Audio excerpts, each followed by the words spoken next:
करें आपका अपना YouTube चैनल, जहां लेकर आते हैं हम शिक्षा विभाग से संबंधित खबरें आपके लिए। साथियों, आज की वीडियो में हम बात करेंगे एक ऐसे केस के बारे में जिसने भारत देश के पूरे शिक्षा मंत्रालय को हिला के रख दिया, चाहे वो देश स्तर पर हो चाहे प्रदेश स्तर पर हो।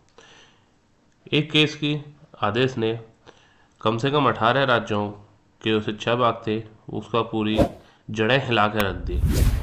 तो भारत में ये कहा जाता है कि अगर किसी की नौकरी लग गई तो उसे हटाना बहुत कठिन है, और अगर किसी ने 11 महीने या 12 महीने का प्रोविजन पीरियड जो है हमारा पूरा कर लिया तो फिर उसे हटा नहीं सकते हैं। लेकिन सितंबर के महीने में सुप्रीम कोर्ट द्वारा टैट केस में एक ऐसा जजमेंट दिया गया जिसके बाद आपका 12 महीने तो छोड़िए, जो लोग 20-25 साल नौकरी कर चुके हैं उन लोगों की भी जान हलक में आ गई थी उस केस के बाद। और इससे देश के लगभग 25 लाख अध्यापक प्रभावित हुए थे, क्योंकि बहुत बड़ी संख्या है। इसमें सबसे ज़्यादा आपका प्रभावित हुए थे उत्तर प्रदेश, केरल, तमिलनाडु और तेलंगाना के शिक्षक।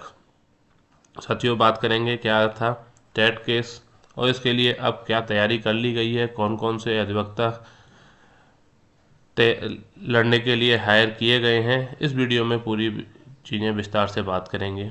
साथ ही केस में क्या हो सकता है और सरकारें क्या कर रही हैं उसके बारे में बात करेंगे। इसलिए वीडियो को बिना स्किप किए अंत तक अवश्य देखें, और अगर साथियों आपने चैनल को सब्सक्राइब नहीं किया तो कृपया चैनल को सब्सक्राइब अवश्य करें। टैट केस की तैयारी पूरी, जी हाँ साथियों, टैट केस का पूरी तैयारी कर ली गई है। इसके लिए भारत के सबसे वरिष्ठतम अधिवक्ताओं में से एक अभिषेक मनु सिंघवी जी जो हैं यहाँ पर जो बैठे हुए हैं उनको हायर कर लिया गया है। टैट अनिवार्यता केस जो लड़ रही है उसके लीगल टीम द्वारा। कल की ये खबर है, देश के 25 लाख से अधिक शिक्षकों की आजीविका से जुड़े टैट अनिवार्यता के प्रकरण पर लीगल टीम द्वारा औपचारिक रूप से देश के सबसे बड़े सीनियर काउंसलर, सेवा से जुड़े संवैधानिक मामलों के सबसे बड़े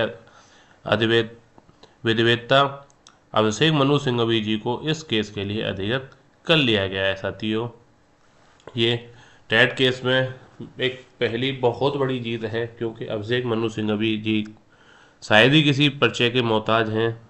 देश में हर इंसान जो थोड़ा बहुत भी कोर्ट केस के बारे में जानता है वो इनको जानता अवश्य होगा कि ये कितनी बड़ी शख्सियत है सुप्रीम कोर्ट में, और इन्होंने कैसे कैसे केसेस लड़े हैं। साथ ही एक बड़े वकील को करने का मनोवैज्ञानिक जो प्रभाव होता है वो भी यहाँ पर दर्शाने की कोशिश की है कि अगर आप कितना भी स्ट्रॉन्ग केस हो और आपका सही से वकील ना हो तो फिर समस्याएं खड़ी हो जाती हैं। लेकिन जो लीगल टीम है टैट अनिवार्यता केस वाली, तो उन्होंने इस संभावना को भी समाप्त कर दिया है। उन्होंने देश के सबसे बड़े वकीलों में से एक अभिषेक मनु सिंघवी जी को कल हायर कर लिया गया है, उनको टोकन मनी दे दी है और पूरी तरह तैयारी हो चुकी है। इसके अलावा भी कई सारे अन्य वकीलों को इस केस के साथ जोड़ा गया है। साथियों, अब बात करते हैं हम टैट केस में क्या था और अभी तक क्या क्या हो चुका है, इस सभी के बारे में बात करते हैं। साथियों, टैट केस था हमारा एक केस सुप्रीम कोर्ट में डाला गया था जिसमें यह कहा गया था कि सभी के लिए टैट अनिवार्य होना चाहिए। इसकी सुनवाई किसी ने भी सही से नहीं की और ये थोड़ा चलते चलते लास्ट में सुप्रीम कोर्ट ने आदेश कर दिया कि सभी को टैट करना अनिवार्य है, चाहे वो 2011 से पहले के हों या बाद के हों, इससे कोई फ़र्क नहीं पड़ता है। अभी चूँकि इसकी सुनवाई किसी ने ढंग से नहीं की तो एक तरीके से एक तरफा जो डिसीजन था वो दे दिया गया था। इसके बाद जब लोगों को डिसीजन के बारे में पता चला तो वो इधर उधर भागने लगे, एनसीटी की गाइडलाइंस वगैरह चेक की, फिर से गए, लेकिन तब तक काफ़ी देर हो चुकी थी। इसमें सबसे अधिक आपका केरल राज्य के जो शिक्षक थे वो प्रभावित हुए, क्योंकि वहाँ पर शायद 6 से 7% ही अध्यापक ऐसे हैं जो टैट पास करके जॉब कर रहे हैं, क्योंकि वहाँ पर ये कानून लागू ही नहीं किया गया था। तो उसके लिए केरल में नए शिक्षक पात्रता नियम लागू कर दिए गए, जो कि हैं केरल सरकार ने सुप्रीम कोर्ट के आदेशों के बाद शिक्षक पात्रता परीक्षा को लेकर नए के टैट दिशा निर्देश जारी कर दिए गए हैं। जैसे हमारे यहाँ पे यूपी टेट कहा जाता है, इसलिए वहाँ पर केरल टेट का के टेट कहते हैं। उन्होंने एक नया दिशा निर्देश जारी कर दिए गए हैं। नियमों के अनुसार के टेट श्रेणी 1 और 2 पास प्राथमिक और उच्च प्राथमिक टीचर बन पाएंगे, जो कि हमारे यहाँ पर टेट का प्राइमरी स्तर और जूनियर स्तर होते हैं, इसी तरीके के जो पास होंगे वो प्राथमिक और उच्च प्राथमिक बनेंगे अध्यापक। श्रेणी 3 के पास माध्यमिक शिक्षक होंगे। जो श्रेणी तीसरी श्रेणी है, अगर उसे कोई पास कर लेता है तो वो माध्यमिक में जाएगा। और भाषा शिक्षकों को श्रेणी 3 और 4 दोनों ही पार करना अनिवार्य होगा। साथियों, भाषा शिक्षा के लिए एक अलग से टेट और रख दिया गया है। ये माध्यमिक के लिए ही रहेगा भाषा शिक्षक। आपका बेसिक 6 से 8 तक का भाषा शिक्षक नहीं है बेसिक विभाग में, ये आपका जूनियर ये माध्यमिक के लिए होगा। वहाँ पर आपको श्रेणी 3 और श्रेणी 4 दोनों पास होना जरूरी है। ये केरल सरकार ने एक नया नियम लागू किया है।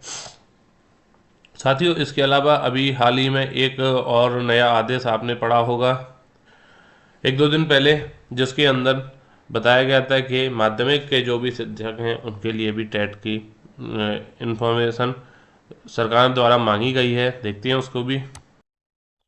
यह आदेश है प्रेषक शिक्षा निदेशक माध्यमिक उत्तर प्रदेश, इनके द्वारा मंडलीय संयुक्त सेवा निदेशक उत्तर प्रदेश को 12 तारीख को एक आदेश जारी किया गया था। इसका विषय है माननीय उच्च न्यायालय इलाहाबाद में योजित रिट संख्या 18/38/2025 जय हिंद यादव अन्य बनाम उत्तर प्रदेश राज्य व अन्य 3 में प्रभावी पैरवी की जाने हेतु सूचना उपलब्ध कराए जाने के संबंध में। इन्होंने कहा 18/38/2025 एक याचिका है जिसे जय हिंद यादव और अन्य लोगों ने उत्तर प्रदेश सरकार के खिलाफ डाला है।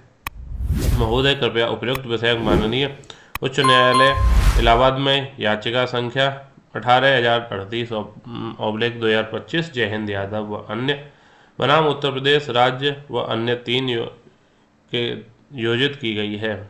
उक्त याचिका में विभाग की ओर से प्रभावी पैरवी किए जाने हेतु ऐसे विद्यालय का नाम जिसमें कक्षा 6 से 12 तक अध्यापन का कार्य कराया जाता है। उक्त विद्यालयों में अध्यापन का कार्य कराए जाने वाले शिक्षकों का नाम व योग्यता का विवरण निम्नलिखित प्रारूप पर उपलब्ध कराए जाने की आवश्यकता है। इसमें प्रारूप की बात करते हैं। प्रारूप में सबसे पहले मंडल का नाम, उसके बाद जनपद का नाम, फिर आपका विद्यालय का नाम आएगा। इसके बाद कक्षा 6 से 8 तक अध्ययनरत छात्र छात्राओं की संख्या कि विद्यालय में आपके कितने छात्र छात्रा हैं। फिर शिक्षक का नाम और उसका विषय, उनकी योग्यता और सी-टेट या टेट उत्तीर्ण है अथवा नहीं है, तो ये पूरी सूचना उपलब्ध करानी है आपका। अतएव आपको निर्देशित किया जाता है कि उपयुक्त प्रारूप के आधार पर संकलित सूचना मेल आईडी दी हुई है पर दिनांक 14 जनवरी 2026 तक हार्ड कॉपी सॉफ्ट कॉपी में अनिवार्य रूप से उपलब्ध कराना सुनिश्चित करें। प्रकरण माननीय न्यायालय से आच्छादित है, अतएव व्यक्तिगत ध्यान अपेक्षित है। कहा है कि न्यायालय में केस चल रहा है, इसलिए आपको व्यक्तिगत तौर पर यह सूचना उपलब्ध कराने की कोशिश करनी है। डॉक्टर महेंद्र देव जो कि शिक्षा निदेशक माध्यमिक उनके द्वारा यह आदेश जारी किया गया है। तो साथियों, यहाँ पे जूनियर स्तर के माध्यमिक स्तर के जो अध्यापक हैं उनकी भी सूचना मांगी गई है। तो काफ़ी बड़े स्तर पर चीज़ें चल रही हैं साथियों, और हाल ही में दोबारा से अब टेट केस की सुनवाई के लिए याचिका दायर की जाएगी, इसलिए अधिवक्ताओं को एक एक करके हायर किया जा रहा है। इसमें सबसे बड़ी बात यह है कि देश के सबसे बड़े अधिवक्ता अभिषेक मनु सिंघवी जी को हायर कर लिया गया है, जो कि एक बहुत बड़ी खबर है। साथियों, भविष्य में टेट केस से संबंधित जो भी खबर आएगी वो हम सबसे पहले आपको हमारे चैनल पर मिलेगी, इसलिए चैनल को सब्सक्राइब अवश्य कर लीजिएगा अगर आपने नहीं किया है। साथ ही हम अगली वीडियो में बात करेंगे कि टेट केस में भारत सरकार ने जो आदेश जारी किया गया था 2 दिन पहले, उसका क्या मायने हैं, सरकार क्या करने जा रही है, उसके बारे में भी हम जल्द ही वीडियो लेकर आएंगे। तब तक के लिए रखते हैं बस इतना ही, मिलते हैं फिर से अन्य वीडियो में, तब तक धन्यवाद।